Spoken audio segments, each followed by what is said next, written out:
오늘은 교사 헌신 예배로 드리게 되어서 우리 EM에서도 같은 메시지로 말씀을 나눴습니다. 오늘 본문은 사도 바울이 자기 영적인 아들인 디모데에게 이제 유언과 같이 남기는 말씀입니다. 이제 자기의 마지막이 왔음을 직감하고 자기가 전제로 하나님께 부음이 되었다라고 고백하면서 디모데에게 당부하고 싶은 유언 같은 말씀을 지금 남기고 있습니다. 무슨 말을 마지막으로 하고 싶었을까요? 그 당부는 오늘 교사 헌신 예배로 드리지만 우리 교역자와 또 모든 선생님들 뿐만 아니라 우리 모든 성산의 가족들에게 포함해서 우리가 다 귀담아 들어야 할 말씀입니다. 그 당부는 모두 세 가지인데요. 첫째는 너는 말씀을 전파하라 입니다. 성경은 성령의 감동으로 성문화된 하나님의 말씀입니다. 이 성경이, 하나님 말씀이 우리에게 무슨 일을 하였습니까? 이 하나님의 말씀이 우리 안에 비추어질 때 우리 마음속에 제대로 된 변화들이 생기게 되었습니다.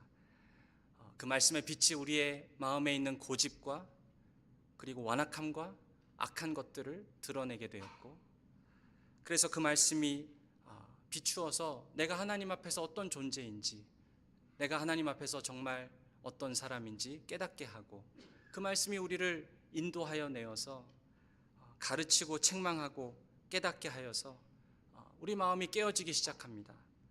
내가 그동안 그 형제를 얼마나 마음에 멍이 들게 했는지, 그리고 내가 하나님께 얼마나 속상하게 했는지, 이런 것들이 마음속에 깨달아지면서 그 말씀이 우리를 바꾸기 시작하고 교정하기 시작하고 우리가 하나님께 돌이키게 되고 회개하고 주님께 나아가는 그 일이 말씀이 우리 안에 비춰질 때 일어나게 됩니다.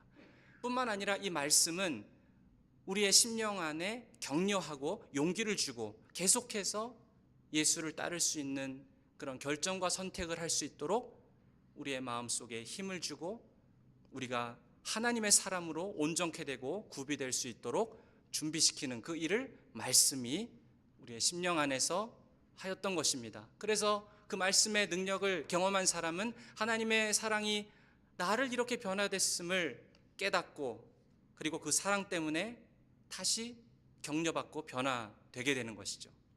그 말씀의 귀하고 풍성한 은혜가 우리 마음 가운데 전해지고 체험하게 되었다면, 그러면 이제 어떻게 할 것인가?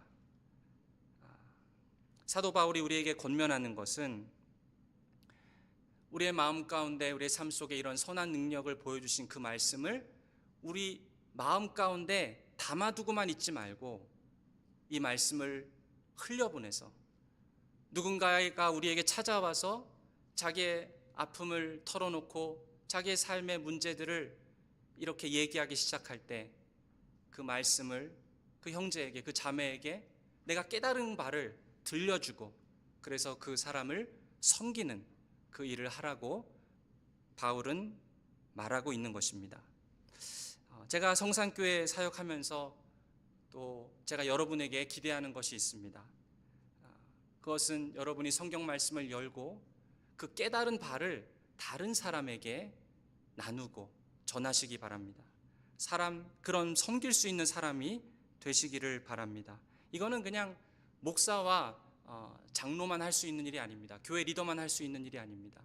누구든지 하나님 말씀의 능력을 경험하고 그 말씀의 깨달은 바를 누군가가 우리에게 찾아와서 자기의 삶의 문제들을 이야기하기 시작할 때, 삶의 짐을 나누기 시작할 때 그냥 듣고만 앉아있는 것이 아니라 우리가 깨달은 바를 나를 격려하시고 나를 변화시키고 내가 은혜 받았던 그 말씀을 그분들에게 나누기 시작하고 전하기 시작하고 흘려보내기 시작하라는 것입니다. 그냥 그것을 꽉꽉 내 마음 안에만 담아두고 있지 말고, 거기에다가 제한해 두고 있지 말고, 하나님의 말씀으로 그 사람을 격려하고 내가 사랑하는 사람을 말씀으로 섬기고, 또 우리의 자녀들과 또 우리 교회에 있는 다음 세대들을 위해서 그 깨달은 바를 흘려보내라, 증거하고 나누시기 바랍니다. 그것이 제가 우리 교회 모든 성도분들께 기대하는 것이고 바람입니다. 바울은 말씀을 전파하는 것이 얼마나 귀중한 일인가 오늘 본문 1절부터 말하고 있습니다. 이것은 엄중한 명령입니다. 바울은 말씀을 전파하라고 하면서 얼마나 이것을 중요하게 생각했는지 1절을 한번 보시겠습니다. 하나님 앞과 살아있는 자와 죽은 자를 심판하실 그리스도 예수 앞에서 그가 나타나실 것과 그의 나라를 두고 엄히 명하노니 너는 말씀을 전파하라. 말씀을 전파하는 명령이 엄중한 이유가 있습니다. 왜냐하면 하나님께서 보고 계시기 때문입니다. 구주 예수 그리스도께서 심판주이신 그분이 보고 계시기 때문입니다. 그래서 사도 바울은 디모데에게 이렇게 말하고 있는 것입니다. 디모데야, 내가 예수님 앞에서 그 하나님의 눈 앞에서 얼마나 사람들을 잘 섬겼는지, 얼마나 말씀을 충성되게 공부하고 가르쳤는지, 얼마나 하나님의 명령을 충성되게 순종했는지, 그 모든 것들이 예수 그리스도께 보고할 날이 올 것임을 너희가 기억하라. 이렇게 디모데에게 말했던 것입니다. 말씀을 전파하는 것이 얼마나 중요한 것인지 그렇게 가르쳤던 것이죠. 이 말을 듣다 보면 좀 놀랍니다. 좀 충격을 받을 수 있습니다. 그러나 이 말씀은 충성된 종들을 낙담시키는 그런 말이 아니라 오히려 말씀을 사랑하고 잘 가르치려고 하는 그런 충성된 사람들을 오히려 격려하는 메시지가 되는 것입니다. 말씀을 나누고 증거하는 것이 얼마나 엄중한 일인지 보여주고 있습니다. 우리 교회에서 말씀을 전하는 것이 얼마나 중요하고 엄중한 일인지를, 그 중요성을 알면 알수록 그 교회는 다음 세대를 믿음으로 세울 수 있는 가능성이 더 커지게 됩니다. 사랑하는 여러분, 가정에서 하나님의 말씀을 전하고 있습니까? 집에 가장인 아버지가 가정 예배를 인도하면서 말씀을 전해야 될 책임이 있습니다. 그만큼 아버지의 역할이 중요합니다. 그리고 하나님 말씀을 전하는 것이 얼마나 중요하고 엄중한 것인지 알면 알수록 부모님들은 자녀들을 주일학교에 매주 데리고 오려고 하는, 왜냐하면 그 설교 말씀이 얼마나 중요한지 알기 때문에 그 주일 설교를 통해서 자녀들에게 꼭 필요한 교리와 꼭 필요한 하나님의 말씀을 아이들이 듣게 해야 하기 때문에 이것은 부모님의 책임입니다. 자녀들을 매주 교회에 데리고 와서 그 말씀을 듣게 해야 하는 것이죠. 선생님들도 마찬가지입니다. 그 말씀이 선포되고 있을 때 그게 얼마나 귀한 말씀인지 그냥 옆에 앉아서 아이들과 그냥 같이 있는 것이 아닙니다. 선생님들은 모범을 보여야 됩니다. 그 말씀을 경청해야 되고 집중해서 들어야 됩니다. 그럴 때 아이들이 깨닫게 되고 배우게 되는 것이죠. 아, 목사님 말씀이 저렇게 중요한 것이구나. 우리 선생님도 저렇게 열심히 듣는구나. 아이들은 자연스럽게 그 선생님의 모습을 보면서 배우게 됩니다. 그리고 예배가 끝나고 분반 공부 시간이 시작되면 그 시간은 선생님이 아이들에게 자기가 깨달은 말씀을 가지고 가르쳐주고 아이들이 질문을 할 때 거기에 대한 답을 해야 하는 시간입니다. 너무 중요한 시간입니다. 어떤 사람들은 분반 공부 시간에 너 생각은 뭐니? 이렇게 물어보는 일들을 하는데, 사실 분반 공부는 아이들의 생각을 얘기하게 하는 시간이 아닙니다. 그 시간은 아이들이 말씀에 대해서 궁금해하고 오늘 들은 설교에 대해서 궁금해하고 때로는 굉장히 철학적인 질문을 할 때가 있습니다. 그런 질문들에 대해서 선생님이 말씀을 잘 준비해 와서 그 말씀을 깨달은 바를 아이들에게 가르쳐주고 대답하고 그러는 시간이 분반 공부 시간입니다. 어떤 선생님들은 분반 공부 시간에 아이들과 학생들과 관계 쌓는 것이 중요하다고 하면서 그냥 계속 떠들고 놀고 큰 소리로 웃기만 한다고 생각해 보세요. 아이들은 좋아할 수 있지만 사실 선생님의 권위가 언제 생기냐 하면은 말씀을 가르치는 그것 때문에 권위가 생기는 것입니다. 아이들이랑 관계를 쌓는 것은 매우 중요한 일입니다. 그런데 그것은 교실 안에서 해야 될 것이 아니라 교실 밖에서, 교회에서 만났을 때 아니면 교회 밖에서 주중에 만나서 아이들이랑 관계 쌓으시기 바랍니다.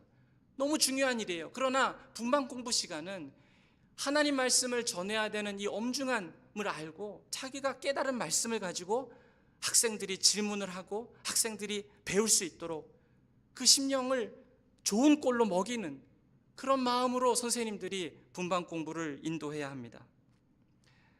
우리가 아이들뿐만 아니라 평소에도 우리 이웃들이나 아니면 내가 사랑하는 어떤 사람에게 말씀을 흘려보내고 내가 깨달은 바를 전해야 됩니다.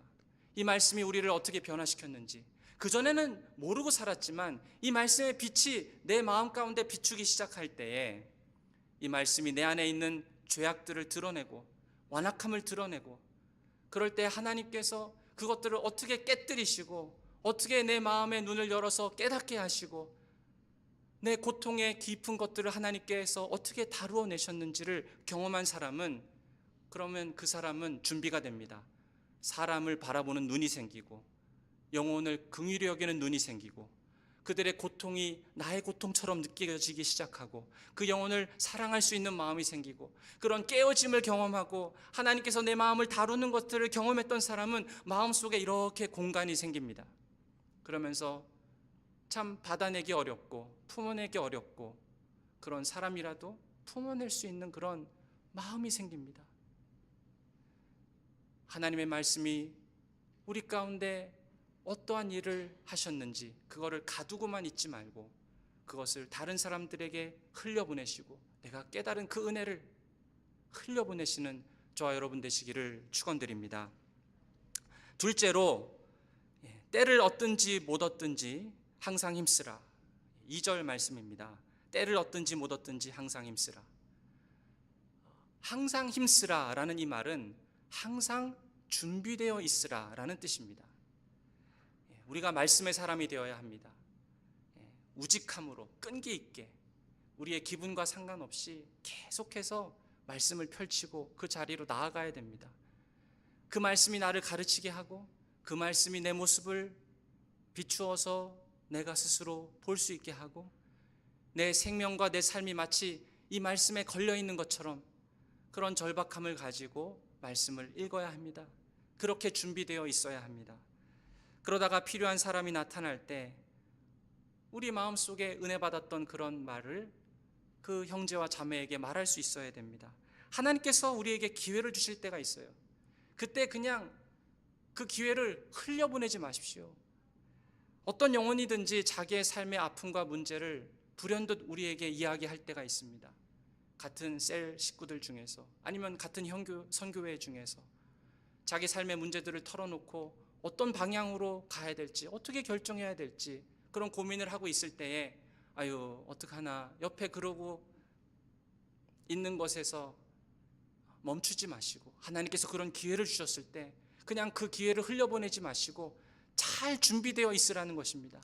내가 그 형제와 자매에게 내 말을 하는 것보다 오히려 하나님의 말씀 한 줄기, 주님의 말씀 한 줄기 빛이 그 영혼에 비춰지는 것이 훨씬 더 격려가 된다는 사실을 믿고 하나님께서 나에게 그런 기회를 주실 때 딱 준비되어 있어서 그 말씀을 전하라라는 것입니다. 사랑하는 여러분, 한 영혼이 변화되는 것을 보는 것보다 더 우리의 삶을 가치롭게 하는 것이 있습니까? 세상에 많은 목소리들은 이것이 중요하다, 저것이 중요하다라고 말을 하지만 그러나 우리가 참 낙심해 있는 한 영혼, 예수를 모르는 그 한 영혼, 어떻게 해야 될지 몰라서 낙심 가운데 있는 그 한 사람이 그리스도의 말씀을 듣고 변화되고 다시 회복되고 치유되고 다시 힘을 얻게 되는 것을, 그 삶이 변화되는 것을 우리가 보는 것만큼 우리에게 기쁨이 되는 것이 있습니까? 우리 마태복음 14장에 보면 오병이어 사건이 기록되어 있습니다. 예수님께서 5,000명을 먹이시는 장면이죠. 남자가 5,000명이면 여자분들과 아이들까지 합하면 한 2만 명 정도 되는 숫자입니다. 근데 여러분이 너무 잘 알고 있는 오병이어 기적 사건인데요, 한 가지 인상적인 것은 그렇게 수많은 사람들이 저녁이 되어서 먹을 것이 없는데 예수님께서 제자들에게 이런 말을 하셨습니다. 너희가 먹을 것을 주라. 너희가 먹을 것을 주라. 왜 이 말씀을 하셨을까요? 예수님은 제자들이 그 5,000명, 2만 명 되는 사람 먹일 수 있을 만한 돈이 없다는 거 아셨습니다. 그리고 가지고 있는 것은 떡 5개와 물고기 2마리 뿐인 것도 아셨습니다. 먹이기에는 사람이 너무 많다는 것도 아셨습니다. 그런데 왜 제자들한테 너희가 먹을 것을 주라 라고 하셨을까요? 주님께서는 제자들이 목자의 심정을 갖기 원했던 것입니다. 그냥 그 상황을 보고 우리 못합니다 주님, 방법이 없습니다 라고 하는 것에서 물러나는 것이 아니라 그 문제가 있으면 그 문제를 어떻게 해서든지 해결해 보려고 하는 그 마음, 그 문제를 해결하고 싶어서 그 문제를 풀기 위해서 그 문제가 생겼을 때 그냥 지나쳐버리고 모르는 척하고 그냥 피하는 것이 아니라 어떻게든 이것을 해결해 보려고 하는 그 목자의 심정을 제자들이 갖기를 원하셨던 것입니다. 하나님께서 도와주셔서 나는 할 수 없지만 내가 할 수 없어서 그냥 무시하고 모르는 척하고 눈을 돌리는 것이 아니라 하나님께서 도와주실 것을 기대하고 그 영혼에게 찾아가서 부여잡고 주님께 도와달라고 같이 부르짖고 그 영혼의 문제를 나도 동참하여 해결하기 원합니다라고 하는 그 목자의 마음을 제자들이 갖기 원하셨던 것입니다. 주님, 그냥 날이 저물었으니 자기들이 알아서 자기 문제가 있고 배고프면 자기들이 알아서 해결하라고 하세요. 저기 마을에 가서 그냥 이것저것 사 먹고 집에 가서 잠 자고 내일 아침에 또 나와서 말씀 들으면 되지, 뭘 그렇게 지금 다 음식을 주시고 먹이려고 하십니까? 이렇게 설명하려고 하는 것이 아니라 문제가 있으면 내가 그것을 해결할 수 있는 능력이 없더라도, 문제가 내 친구, 내 사랑하는 어떤 사람들에게 보이면 내가 그것을 다룰 수 있는 지혜가 없다 할지라도, 그러나 하나님께서 역사하실 것을 믿고 하나님께서 해결해 주실 것을 바라고 그 문제를 해결하기 위해서 같이 기도하고 같이 말씀 가지고 씨름하고 그 영혼과 함께 걷고자 하는 그런 목자의 마음, 그 마음을 주께서는 제자들이 갖기를 원하셨던 것입니다. 그래서 하나님께서 우리에게 기회를 주실 때 딱 준비되어서 우리 마음속에 주께서 깨닫게 하셨던 그 말씀, 나에게 은혜를 주시고 절망 가운데 있을 때 나를 다시 일으켰던 그 은혜 기억하면서 그 기회를 주께서 주실 때 모르는 척하지 않고 그것을 탁 잡아서 준비되어 있어야 됩니다. 그 영혼에게 언제든지 때를 얻든지 못 얻든지 말씀을 전할 수 있는 저와 여러분 되시기를 축원드립니다. 세 번째로, 범사의 오래 참음과 가르침으로 경책하며 경계하며 권하라 하셨습니다. 2절 말씀입니다. 범사의 오래 참음과 가르침으로 경책하며 경계하며 권하라. 깨달은 말씀을 가지고 그 한 영혼을 섬기는 것이 쉬운 일입니까? 절대 쉽지 않습니다. 그렇게 잘 가르치면 곧 변화하고 치유되고 성장할까요? 그렇지 않습니다. 그렇지 않은 경우들이 많습니다. 오히려 많이 기다려야 됩니다. 많이 인내하고 많이 참아야 됩니다. 사람들이 잘 변하지 않습니다. 은혜 받은 것 같은데, 그래서 하나님께 은혜 받은 얘기를 자기 입으로 말을 하고 이제는 바뀌었다고 얘기하지만 또 시간이 지나고 돌아서 보면은 옛날 모습으로 또 돌아가 버리는 그런 일들을 저는 종종 많이 보아왔습니다. 많은 사람들이 너무 쉽게 생각합니다. 예수님이 나를 위해서 돌아가셨다고 하는데 뭐 그렇게 죽으실 것까지 있었을까? 아니, 나를 위해서 죽으셨다고? 뭐 그렇게까지 하실 필요가 있었을까? 그냥 날 좀 도와주시면 되는데. 많은 사람들이 메시아이신 예수를 그 정도로 생각합니다. 그냥 삶의 여정에서 이것저것 도와주시는 분, 가끔씩 충고를 하고 내 마음에 깨달아지는 말씀을 듣고 그냥 내 삶 가운데 어떤 그냥 코치 정도를 해주는 그런 분으로 예수님을 생각합니다. 그래서 그런 도움을 받으면 자기가 조금만 열심히 자신에 대해서 고치면 그러면 삶이 문제가 없어지고 충분히 괜찮은 그런 행복한 삶을 살 수 있을 것이다라고 대부분의 사람들이 그렇게 생각합니다. 그러나 예수님께서 가끔씩 우리에게 이것저것 도와주시고 코치해 주시고 충고해 주시면 우리 삶이 괜찮아지던가요? 우리 삶의 문제는 그것보다 훨씬 크고 훨씬 넓고 깊은 문제들입니다. 그 문제는 예수님께서 이 땅에 오셔서 죽으셔야만 해결할 수 있는 문제들이었습니다. 그만큼 우리가 가지고 있는 문제는 깊고 너무 복잡한 것들이죠. 그래서 그 문제를 다루어 내기 위해서는 많은 시간이 필요합니다. 많은 인내가 필요합니다. 많은 참음과 오랫동안 부여잡고 계속해서 그 영혼을 대면해서 말씀으로 가르치고 권면하는 것이 필요합니다. 그런 과정 없이는 한 사람이 변화되기는 너무 힘든 것이죠. 그런데 이것은 누가 할 수 있는 일입니까? 하나님께서만 하실 수 있습니다.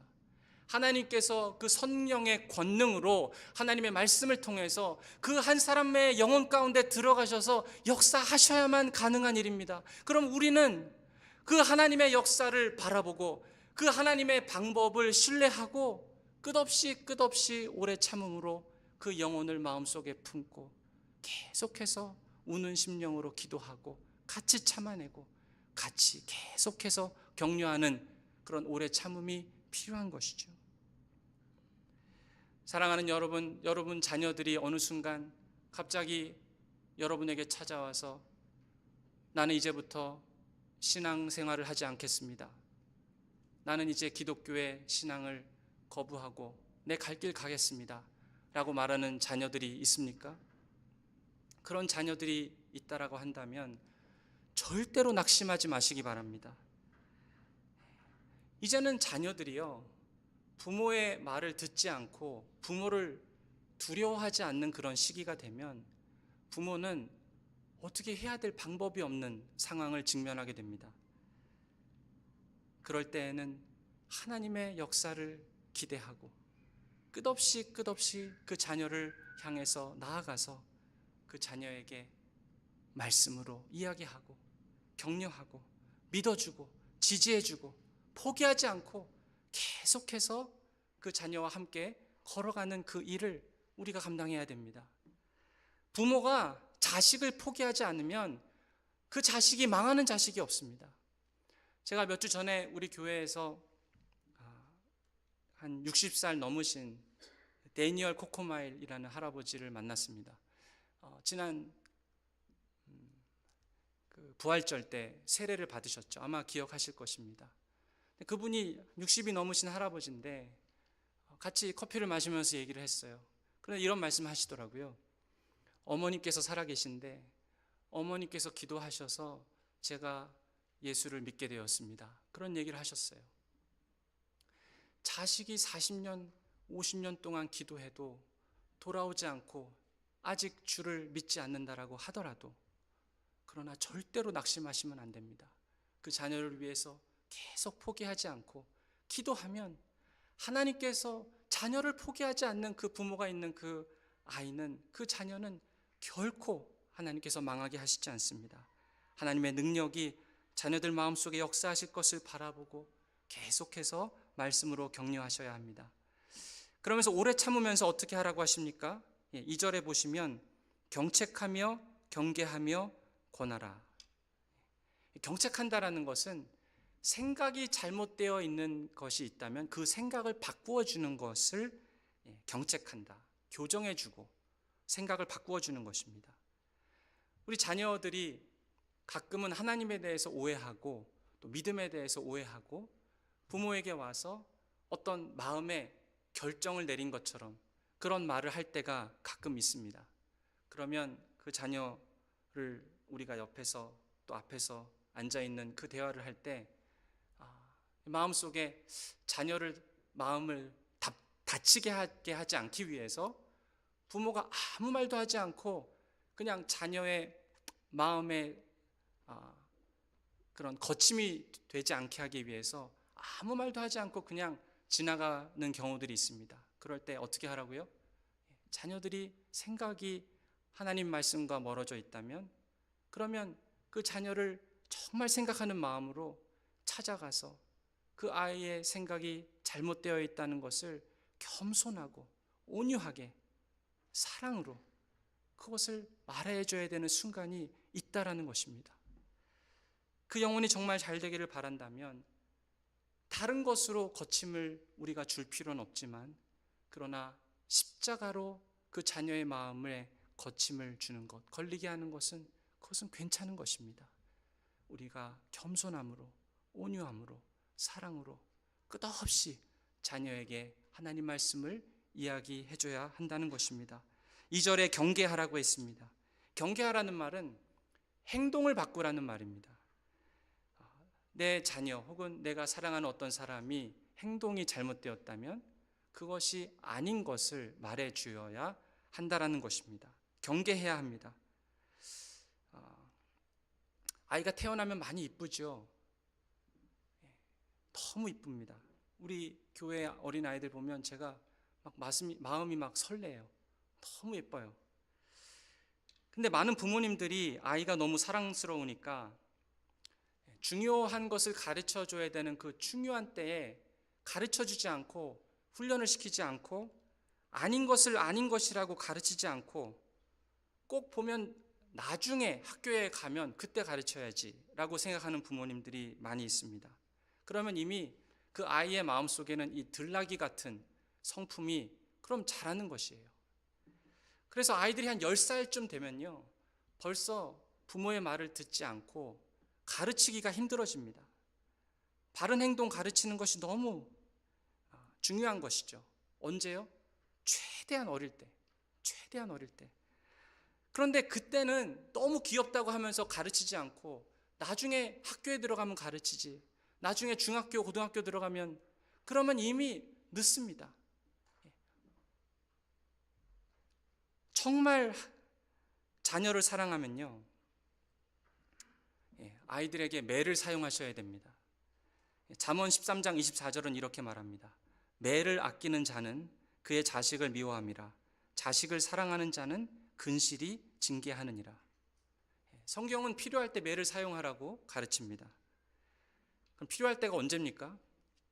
제가 농담 반 진담 반으로 그렇게 얘기한 적이 있는데 4살 때까지는 매를 사용하시는 것이 필요합니다. 4살 때까지. 절대로 그런데 분노로 때리시면 안 됩니다. 분노로 때리시면 안 됩니다. 가르치면서 사랑으로 때려야 됩니다. 4살까지는 기억을 못해요, 아이들이. 맞아도 기억을 못합니다. 근데 4살이 지나면 그럼 기억을 합니다. 그래서 그것이 아이들에게 상처로 남아요. 절대로 4살 지나서는 때리시지 않기를 바랍니다. 근데 그럼 때리는 걸 멈추면 그러면 그것으로 끝나는 것이 아니라 아이가 자라면 자랄수록 계속해서 아이들 안에 가르쳐야 됩니다. 그 아이들 마음속에 있는 그 들나귀 같은 그런 고집과 성품이 그 마음속에 있다는 사실을 계속해서 가르쳐야 됩니다. 그래서 부모 양육의 목적이 뭐냐면은 아이들이 자기 마음속에 그런 들나귀 같은 성품이 있음을 알고 그 고집과 악함이 있음을 알고 이것을 다루려고 하긴 해도 내 모습이 바뀌지 않고 이것이 다루어지지 않다는 것을 깨닫게 되어서 그 자녀들이 하나님께서 내 이 마음속에 있는 이 들나귀 같은 이런 고집과 악한 것들을 다루어 주시지 않으면 저에게는 소망도 없고 생명도 없습니다. 하나님 도와주세요. 아이들이 그 고백을 할 때까지 부모는 끊임없이 말씀으로 가르치고 양육해야 합니다. 어린아이를 대하는 식으로 대학생을 대할 수 있을까요? 그럴 수 없죠. 그러나 다른 방법으로 가르쳐야 됩니다. 40, 50이 된 자녀들을 똑같이 대학생처럼 가르칠 수 있을까요? 그럴 수 없습니다. 부모는 어떻게 해야 될까요? 기도함으로, 삶의 본을 보임으로 죽는 날까지 자녀들을 위해서 기도하고 가르쳐야 됩니다. 우리가 정말 사랑하고 소중히 여기는 사람들이 잘못 행동하는 것을 볼 때가 있습니다. 그럴 때는 어떻게 해야 하죠? 그 행실에 대해서 얘기해야 됩니다. 아니라고 말을 해야 하는 것이죠. 그런데 그 아니라고 말을 할 때 그 사람이 잘못 행동했을 때 우리가 그 마음속에 있는 동기가 무엇인지 우리가 판단해서는 안 됩니다. 그것은 하나님께서 하시는 영역입니다. 우리가 하나님 자리를 차지해서 내가 하나님인 것처럼 그 사람에 대해서 그 동기와 그 마음 속에 있는 것이 무엇인지 판단하는 마음으로 바라보시면 안 됩니다. 우리에게 말씀에서 가르치시는 것은 분명히 겉으로 드러나는 잘못된 행동이 있다면 그 행동에 대해서 아니라고 말할 수 있어야 된다는 것입니다. 또 2절에 보시면 경책하고 경계할 뿐만 아니라 권하라 라고 있습니다. 아니라고 말할 뿐만 아니라 권하라, 사랑한다고 말하십시오. 자녀를 안아주면서 사랑한다고 말하십시오. 내가 너를 지지하고 내가 너를 격려해주고 붙들어주고 함께 가겠다라고 말하는 것, 그것이 바로 권하라입니다.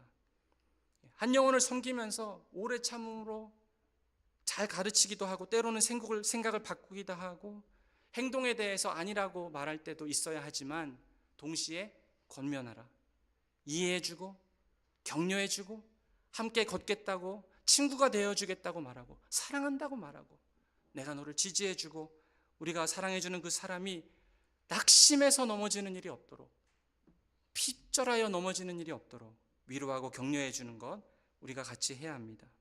왜 그렇게 해야 한다고 말하고 있습니까? 그 다음에 3절부터 있지요. 왜 그렇게 해야 합니까? 때가 이르리니 사람이 바른 교훈을 받지 아니하며 귀가 가려워서 자기의 사욕을 따를 스승을 많이 두고 또 그 귀를 진리에서 돌이켜 허탄한 이야기를 따르리라. 이 세상은요, 하나님 말씀 듣는 거 좋아하지 않습니다.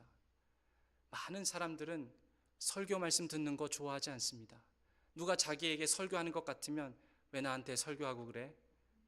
그렇게 말하는 것, 그것이 많은 사람들의 생각입니다.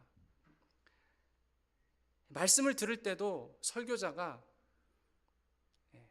너무 듣는 사람의 심정 건드리지 않고 너무 깊이 개입하지 않고 틀렸다라고 말하지 않고 그래야 그런 설교를 사람들이 듣기를 좋아합니다. 옛날 구약시대 이사야 때도 이런 동일한 일들이 있었습니다. 이사야서 30장 9절에서 11절은 이렇게 말합니다. 대저 이는 패역한 백성이요 거짓말하는 자식들이요 여호와의 법을 듣기 싫어하는 자식들이라. 그들이 선견자들에게 이르기를 선견하지 말라, 선지자들에게 이르기를 우리에게 바른 것을 보이지 말라, 우리에게 부드러운 말을 하라, 거짓된 것을 보이라. 너희는 바른 길을 버리며 첩경에서 돌이키라. 이스라엘의 거룩하신 이를 우리 앞에서 떠나시게 하라 하는도다. 이 실제로 이스라엘 백성들이 선지자 이사야에게 했던 말입니다. 나는 성경이 말하는 것 그대로 듣기 싫다. 성경이 우리 죄를 들추어내고 성경이 하나님 말씀이 우리의 마음을 깨뜨리고 관여하려고 하고 깊이 파고 들어오고 개입하는 것 싫다. 나를 편하게 하고 내가 편하게 들을 수 있는, 내 마음을 즐겁게 하는 그런 말씀을 나에게 주라. 이것이 바로 이스라엘 백성들이 했던 말입니다. 그런데 오늘 사도 바울이 뭐라고 하고 있습니까? 이런 요구들이 앞으로 더욱더 많아질 것이고 그런 세상이 더욱더 될 것이다 라고 말하고 있는 것입니다. 우리가 알고 있지 않습니까? 내 편 들어주고 내 입장을 지지해 주는 것이 늘 옳은 것이 아닙니다. 늘 다 옳은 것이 아니라는 것이죠. 때때로는 우리는 말씀으로 꾸지람을 듣고 경책을 받고 경계를 받고 그렇게 받아야 될 순간이 있는 것입니다. 그런데 이 세상이 가면 갈수록 경책을 들으려고 하질 않습니다. 자기에게 문제가 있어도 그것이 자기 문제라고 인정을 안 합니다. 다른 사람 때문에 내가 이런 잘못을 범했다라고 남 탓을 하는 것이 가면 갈수록 세상이 더 그렇게 되어가고 있습니다. 내 귀에 듣기 좋은 것, 내 욕망을 충족시키는 것, 나는 바뀔 필요가 없고 남이 바뀌어야 된다. 점점 그런 세상이 되어가고 있습니다. 사랑하는 여러분, 그렇기 때문에 우리가 어떻게 해야 한다는 것입니까? 때를 얻든지 못 얻든지 말씀을 전파하라. 그 말씀의 유익이 내 마음 가운데 있으면 그 말씀의 유익을 내 혼자 안에 가두어 두지 말고 그것을 그 형제와 자매에게 나누고 흘러가게 하고 말씀이 나에게 유익이 됐던 것처럼 그들에게도 유익이 될 수 있도록 증거하고 전파하라. 가르치며 경책하고 권하라.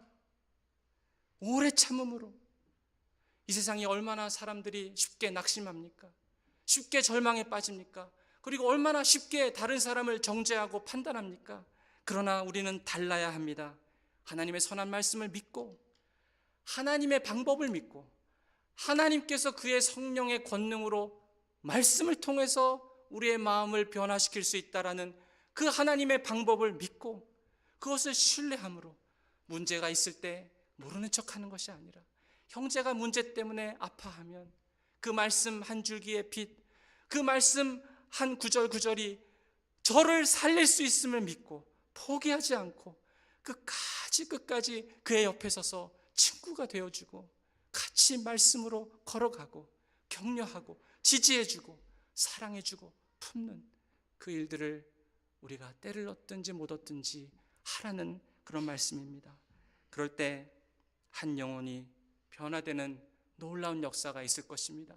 우리의 자녀들이 변화되고 우리의 다음 세대가 변화되고 하나님의 말씀이 그리하여서 많은 사람들의 영혼을 바꾸어 내기 시작하고 변화되는 그런 일들이 있게 될 때에 하나님께서 우리 공동체를 통해서 많은 찬송과 영광이 주님께 올려드려지게 될 것을 믿는 저와 여러분 되셔서 그렇게 복된 하나님 사람들 다 되어주시기를 주님의 이름으로 축원드립니다.